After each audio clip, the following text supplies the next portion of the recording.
1절부터 12절입니다. 잠언 9장.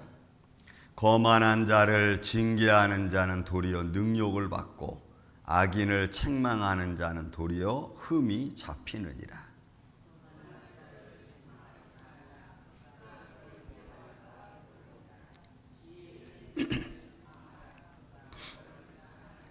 지혜 있는 자에게 교훈을 더하라. 그가 더욱 지혜로워질 것이요 의로운 사람을 가르치라. 그의 학식이 더하리라.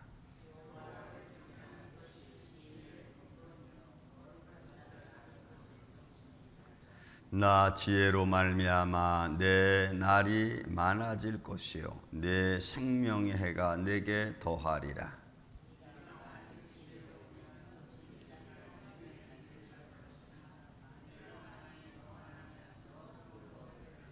아멘. 자, 이제 7절부터 오늘 12절까지 있는 또 말씀 보면은 지혜의 원리, 삶을 통해서 나타나는 지혜의 원리에 관하여 말씀을 드리고, 그런 삶의 원리적 지혜는, 또 지혜의 원리는 근본은 하나님께 있다고 하는 것으로 우리에게 말씀으로 들려주고 있죠. 자, 말씀을 또 보면은 이렇습니다. 7절과 8절은 지혜의 원리, 우리가 어떻게 우리 생활 속에서 이것을 적용하고 또 이끌어갈 것인가라는 말씀으로 들려주는 것 같습니다. 거만한 자를 징계하는 자, 거만한 자라고 하는 이 루츠라고 하는 단어는 완악한 자를 말하는 겁니다. 그리고 이는 경멸하는 자입니다. 남을 경멸하는 자입니다. 내가 경멸하는 자라는 의미죠. 다른 사람을 모욕하는 자, 그래서 루츠라고 하는 사람, 의미는 그런 의미를 가지고 있어요. 그러니까 다른 사람들을 향하여 던지는 말들, 또 언어의 습관들, 이런 우리는 사람이 말은 참 묘합니다. 물론 동물들도 그런 의미를 가지고 있겠죠. 우리가 다 알 수는 없지만 사람은 그 억양이 좋은 말을 해도 억양이 안 좋으면 그게 나쁜 의미로 비춰질 수 있죠. 그래서 우리는 말 속에 들어있는 뉘앙스, 억양도 굉장히 중요하게 우리의 감정을 만드는 걸 우리가 볼 수가 있습니다. 그래서 이 거만한 자라는 것은 경멸하는 자입니다. 다른 사람을 향하여 그렇게 막 나아가는 그런 자를 어떻게 하냐면 징계하지 말라는 거예요. 사실은 여기는 징계하지 마. 이 징계라고 하는 샤라고 하는 것은 가르치는 거예요. 교훈을 주는 거예요. 그러니까 남을 막 경멸하는 자를 가르치려고 하지 말라는 거예요. 만약에 그렇게 하면은 너희가 능욕받는다는 거예요. 이거 어떻게 보면은 우리 생활 속에서 저런 분하고 계속 같이 다녔다가는 내가 이 어려운 일 당했구나. 아니면 그런 사람들을 좀 가르쳐 보려고 이렇게 하면은 오히려 내가 화를 당할 수 있다는 거예요. 제가 전도사 시절에 한국에서 인천 천호동에서 개척할 때도 있었고 신정동 칼산이라는 지역에서 개척할 때도 있었습니다. 근데 풍납동이라고 하는 천호동 풍납동에 살 때는 제가 중고등학교, 고등학교 시절에 그때 이상하게 우리 교회에 그 교회 노는 친구들, 조금 이렇게 노는 친구들, 그리고 신정동에서 전도사로 일할 때도 이상하게 그 동네에 노는 친구들이 그렇게 우리 교회를 많이 왔어요. 가지고 한때는 우리 교회가 무슨 소문이 있느냐면 중고등부 학생들이 이렇게 노는 아이들이 다 우리 교회 와서 같이 예배하고 오늘 얼마나 좋아요. 근데 소문이 어떻게 났냐면 저 교회는 깡패 집단이라는 소문이 났어.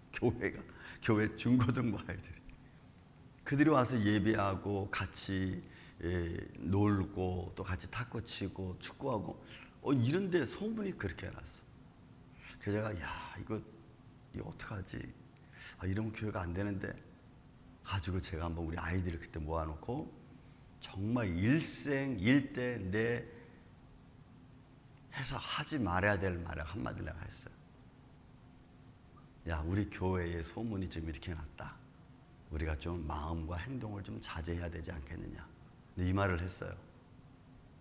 근데 여러분, 그 다음 주일날 아무도 안 와서 교회를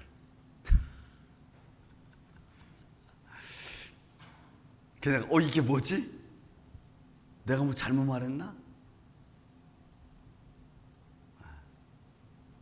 제가 그때 큰 걸 깨달았어요. 이 말은 주님이 하셔야 될 말인데, 주님이 저들의 마음을 감동해서 저들의 마음을 새롭게 해야 되는데, 사람인 내가 그런 말을 했더니, 알았어요, 그럼 우리가 교회 좋게 할게요. 안 나와버린 거예요. 여러분, 에스겔서에 보면은 하나님은 악인이 악인으로 죽는 것 하나님이 원치 않는다 그랬어요. 악인도 회개하는 걸 하나님이 원하는 거지, 악인도 악인으로 죽는 거 하나님이 원치 않는다 그랬어요. 그런데 내가 그 말을, 그래서 그때 전사 시절에 제가 그 한 말을 제가 지금 너무나 마음 깊이 새겨가지고, 교회에 누구든지 오세요. 와서 하나님이 어떻게 감동하시지 우리는 몰라. 그냥 아프면 아픈 대로, 상처가 깊으면 깊은 대로 그렇게 같이 가는 거예요. 같이. 여러분, 그 아픈 데를 자꾸 말하면 우리가 어떻게 우리 고칠 수 없어요. 우리가 그냥 아픈 데는 아픈 대로 내버려 두고 우리는 자꾸 싸면 그걸 고치시는 이는 하나님이신 줄로 믿습니다. 주님의 말씀이시고 성령의 감동이시죠. 그렇게 해서 고쳐져야지, 사람이 무슨 행동과 말로 고치려고 하면. 저는 이 말씀 보면서 그 생각을 합니다. 거만한 자를 징계하는 자는 도리어 능력받고, 또 악인을 책망하는 자, 여러분이 악인이라고 하는 이 여기서 의미는 크리미널을 말하는 거예요. 범죄자를 말해요. 그러니까 범죄자를 이게 책망도 마찬가지로 약하라고 하는, 이거 꾸짖는 거예요. 범죄자, 여러분 꾸짖었자 뭔 의미가 있어요? 이미 범죄자인 걸. 그죠? 나쁜 짓 했다고 계속 얘기해 보세요. 그러면 더 이상 그런 거 듣고 싶지 않아요. 오히려 그게 더 그 나쁜 마음을 더 북돋아서 더 나쁘게 행동할 수 있는 확률이 엄청 많아요. 그러니까 그냥 나쁜 자는 나쁜 자로 우리가 그냥 보고, 그 마음 역시도 하나님이 고쳐주지 않으면, 바꿔주지 않으면, 그 순간 바꿔주지 않으면 우리는 할 수가 없어요. 악인을 책망하는 자는 도리어 흠이 잡혀. 여러분, 흠이라는 것은 내 몸속에 흠집이 나는 거예요. 내 삶 속에 어떤 문제가 딱 생기는 거예요. 그러니까 악인을 내가 말하는 대로 책망해 꾸짖고 하면 결국 너도 해를 당할 수 있다는 거예요. 이런 거를 지혜로 가지라는. 그럼 우리가 악인한테 어떻게 돼야 될까? 우리 힘으로는 할 수 없어요. 좀 악인한 사람이 의인 100명이 당하지 못해. 의인 100명이 악인한 사람 이기지 못해. 자, 그런 의미에서 7절에 내가 지혜를 가진 자는 이런 삶의 환경 속에서 어떤 자세를 취하고 어떤 모습으로 나아갈까? 거만한 자 역시 마찬가지입니다. 앞에 나온 7절에 나와 있는 이 룻주라는 단어 똑같아. 거만한 자를 책망하지 말라. 그가 너를 미워할까 두려우니라. 지혜 있는 자를 책망할까 너를 사랑. 이런 미워하고 두려워한다는 것은 결국 경멸하는 자가 와서 너한테 해코지하는 거예요. 우리가 그러잖아요. 무슨 말하면, 당신은 뭐 나보다 의로워? 그래, 잘났어. 이러는 거예요. 고칠 생각 안 하고. 그러니까 우리가 훈계하는 것, 교훈하는 것, 남에게 어떤 모습을 좀 더 바로 잡으려고 하는 것, 이것은 참으로 어려운 것 중에 하나예요. 그냥 내 선한 모습을 보일 뿐이에요. 내가 믿음의 사람이라는 것을 그냥 보일 뿐이지, 어떤 이런저런 말하면 뭐 하나님이 그렇게 뭐 마음이 좁습니까? 하는 말로부터 저는 그런 말도 참 많이 들었어요. 초창기에는 젊어 30대 막 의가 막 내 마음에 살아 움직이는 듯한 이런 마음을 갖고 있을 때는요, 이렇게 딱 이렇게 지적을 했어요. 이렇게 딱. 그러면 금방 얼굴빛이 바뀌어. 그래도 내가 목회니까, 목회자니까 그렇게 말을 해야지. 여러분, 근데 그런 생각들이 다 안 좋아. 목회자니까 그런 말을 해야지라고 하는 그 생각 자체가 결국 좋은 걸 이루지 못해. 그냥 내 선한 모습을, 내가 믿음의 모습을 보일 뿐이에요. 보일 뿐이에요. 그러면 시간이 한참 지나서 정말 목회자였구나, 정말 장로님이었구나, 정말 믿음의 사람이었구나를 오랜 시간이 지난 뒤에 드러날 뿐이에요. 그것이 감동이 되면 더할 나위 없이 좋은 거고, 감동이 안 돼도 할 수 없고. 그래서 우리는 그냥 선한 모습을 계속 보일 뿐이에요. 지혜 있는 자를 교훈하라. 여러분 9절에 보면 교훈하라. 그가 더욱 지혜로워질 것이고 의로운 자를 가르치라. 그러면 그 학식이 더하리라. 결국 우리는 깨닫는 자가 여러분 중요해요. 그래서 우리 마음이 우리 순진하다는 말이 있죠. 앞에서 배웠죠. 근데 그 마음, 열려있는 마음이 여러분 참 중요해요. 무언가를 배우려고 하고 무언가를 하기 위해서 앞으로 나아가는 자, 그들에게 우리가 하나님 말씀을 가르치는 거예요. 여러분 교회 일도 신앙일도 마찬가지예요. 같이 하려고 하는 마음을 가진 사람이 귀중합니다. 그런 마음을 갖는 게 여러분 저는 목회하면서 이런 마음이 정말 소중한 마음이구나. 뭔가를 하려고 하는 마음을 갖는다는 것을 이게 너무 힘든 거예요. 일상생활 속에서. 그런데 그런 마음을 갖고 교회 일을 하고 믿음의 일을 하고 또 헌신하고 봉사하고 여러분 이거는 무엇과도 바꿀 수 없는 값진 마음. 그러니 하나님 보시기에 얼마나 아름답고 귀하고 존귀한 자이겠습니까? 하나님 보시기에 존귀한 자. 저는 우리 만국교회 이 아침 예배자들 되기를 전 주의 이름으로 축원을 드립니다. 뭔가 하려고 힘쓰고 애쓰는 말 한마디. 그래서 어제도 저는 우리 집에 가서 이런저런 말하는 중에서 이제는 좀 부정적인 말을 하지 마라. 가능하면 긍정적인 말을 하고 부정적인 말을 하지 마라. 그건 결국 우리에게 상대방에게 좋은 의미를 주지 못한다. 그런 저런 말을 한 적이 있어요. 여러분 우리는 이제는 믿음의 말을 어떻게 해서 상대방을 마음을 추스리게 하고 상대방의 마음을 북돋아 줄 수 있는가를 여러분 찾아서 단어를 찾아서 쓰는 게 참 중요해요. 그리고 그 지혜는 이제 그 삶의 지혜의 원리는 여러분 10절에 말하는 겁니다. 여호와를 경외하는 것. 여호와를 경외하는 아르아. 이건 하나님에 대한 마음을 갖는 걸 말합니다. 야르아라. 그러니까 경외라고 하는 것은 하나님을 향한 마음을 갖는 거니까 그 마음에는 두 가지 마음이 있어요. 하나님을 우리가 세상 말로 표현한다면 리스펙하는 거예요. 그 다음에 그 하나님을 향한 우리가 때로는 거룩한 마음을 갖는 거예요. 거룩함에 대한 두려움. 이 두려움은 예의, 겸손으로 나타날 수가 있어요. 하나님을 향한 마음을 갖는. 이게 경외라고 하는 말이 단어가 가지고 있는 의미입니다. 나는 하나님에 대하여 어떤 생각을 갖고 있느냐. 여러분 이게 왜 중요하냐면 내 일상생활 속에서 내가 하는 것들을 절제하게 하고 때로는 좀 지나가게 하고 이런 모든 것들을 조율할 수 있는 마음을 줘요. 하나님을 안다는 것이. 그래서 내가 더 나가려고 해도 이거는 안 나가는 게 좋다. 내가 조금 더 즐거움을 가지려고 해도 이거는 안 하는 게 좋다. 왜? 더 나갔다가는 안 될 것 같으니까. 이런 하나님을 향한 마음을 가진 자는 내 삶을 조율할 수 있는 이런 마음이 생겨요. 생각이 생겨요. 그래서 안 해. 스탑. 굉장히 중요한 마음이 아닐 수 없어요. 이런 마음이 지혜의 근본. 이 지혜는 호크마. 그리고 근본은 여러분 데일라. 이건 처음인 거예요. 그러니까 처음부터 하나님을 경외하는 자에게 있어서 지혜는 처음부터 우리의 삶을 잘 조율하고 그리고 더 나아가서 하나님을 생각할 수 있는 마음을 갖게 하는 거예요. 그러면 우리가 절제가 돼요.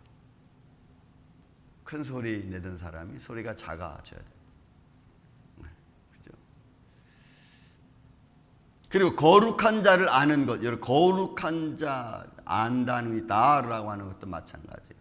이거는 참된 통찰력을 가지고 있는 사람을 말할 때 아는 사람.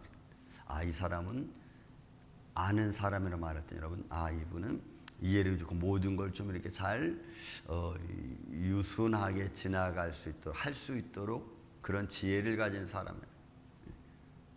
그러니까 여러분 우리가 믿음을 갖고 거룩한 사람이라면 생활 속에서 이런저런 수많은 일들 과정 그 작은 것들 속에서 내가 어떤 모습으로 비춰주고 어떤 모습으로 말을 하고 이런 것들이 여러분 굉장히 중요합니다. 저는 정말 중요해요. 어제도 많은 사람들을 만나면서 그 만나는 사람들 중에 이런 일 행하고 저런 일 행하고 믿음의 사람이 믿음의 모습을 갖추지 못하면 결국 거룩함을 갖추지 못한, 믿음을 갖추지 못한 만큼 흠집이 생기는 거예요. 뭐 다 할 수는 없지, 우리는. 뭐 100% 다 할 수는 없지만, 그러나 최대한으로 그런 모습을 감춘다기보다도 좀 안 나타나는 게 좋겠죠. 그래서 거룩하신 자를 아는 것이 명철, 비나 이해력입니다. 결국은 한 근본, 지혜의 근본이 하나님을 경외하는 것부터 시작. 하나님에 대한 마음을 갖는 게 일단 기본이라는 거예요. 그러니까 우리 인생에서, 그래서 인간은 여러분 신을 향한 마음을 갖겠다고 하는 이 놀라운 이 철학자들이 하는 말들이 우리 안에 있죠. 하나님에 대한 생각을 갖는 것, 여러분 그게 종교 철학의 시작이라고 여러분 칸트는 이야기합니다.